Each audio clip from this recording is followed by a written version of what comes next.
É importante lembrar que o orçamento público ele é chamado de uma peça ficcional.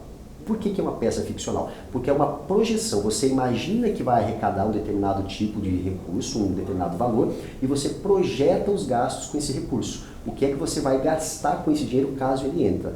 Nem sempre o que está previsto acontece. Pode ter surpresas positivas, como podem ter surpresas negativas. Como ficou a LDO de 2020 e quais as alterações na peça?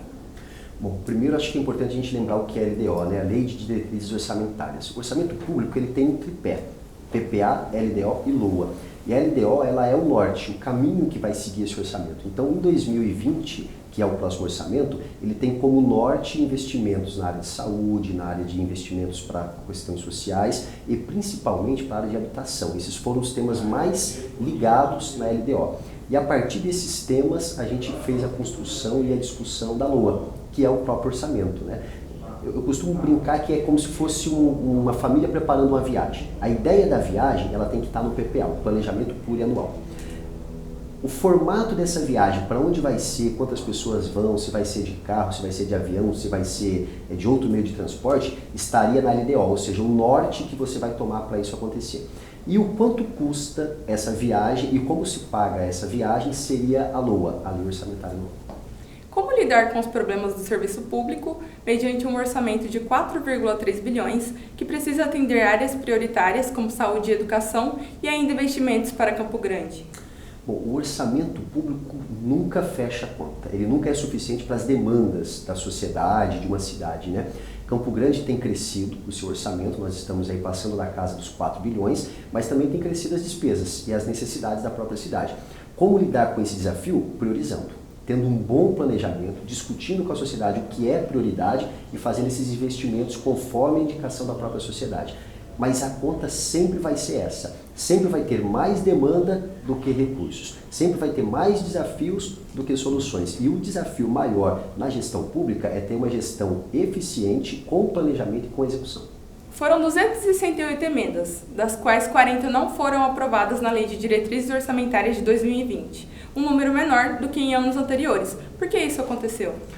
Primeiro, nós recebemos, na verdade, 715 emendas no total. Chegamos a 268 fazendo a triagem, ou seja, pegando essas emendas e analisando do ponto de vista técnico, jurídico e financeiro, agrupando algumas, excluindo outras por conta de questões legais, e aí se chegou a esse número de 268 propostas. Dessas, 40 estavam, de acordo do ponto de vista financeiro, inviáveis, porque elas previam mais investimento do que a gente tinha de previsão de arrecadação, e aí não teria como executar essas emendas, né? É importante lembrar que o orçamento público ele é chamado de uma peça ficcional. Por que é uma peça ficcional? Porque é uma projeção, você imagina que vai arrecadar um determinado tipo de recurso, um determinado valor, e você projeta os gastos com esse recurso. O que é que você vai gastar com esse dinheiro caso ele entra?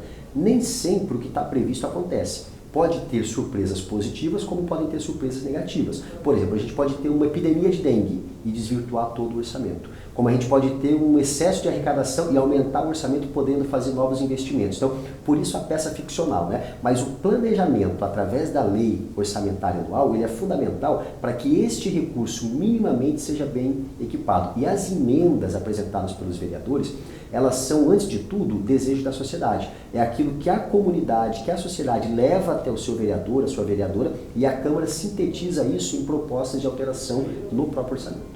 Nos últimos 4 anos, o senhor foi relator dessa peça. Como é ter essa responsabilidade? Eu tenho atuado na Comissão de Finanças e Orçamento nos últimos 7 anos, mas relatado mesmo o orçamento nos últimos 4. É um desafio porque você, para relatar o orçamento, você tem que juntar a técnica e a política. Não dá para você só pegar uma proposta e colocar no orçamento se ela não tiver viabilidade financeira e não estiver adequadamente do ponto de vista legal. Ela tem que respeitar a LDO, o PPA, a própria LOA e as outras legislações pertinentes, né? É um trabalho que exige uma dedicação muito presente. Eu consigo fazer isso porque tem uma equipe bastante preparada que me auxilia nesse processo, mas não é um trabalho muito fácil de fazer. Por quê? Você tem que olhar para a realidade financeira com a frieza que ela é, né? E a política, muitas vezes, ela se esquiva de olhar para a realidade técnica e faz apenas discurso para a plateia, né? E o grande desafio numa discussão orçamentária não é simplesmente falar o que agrada ao outro, mas é ter a transparência com o outro para dizer, olha, isso é viável ou não, isso é possível ou não, isso é permitido pela lei ou não, isso tem capacidade de execução ou não. E esse tem sido um grande desafio na Comissão de Finanças e Orçamento. Mas, ao mesmo tempo, eu te diria que os pares têm respeitado esse trabalho e têm dado credibilidade para a gente continuar fazendo, né? Isso implicou em muita busca de conhecimento também. Quando a gente começou a trabalhar com o orçamento na Câmara, era um assunto um pouco novo. Mas isso fez com que a gente buscasse cursos profissionais, montar uma equipe técnica qualificada para que a gente possa acompanhar o passo a passo do orçamento.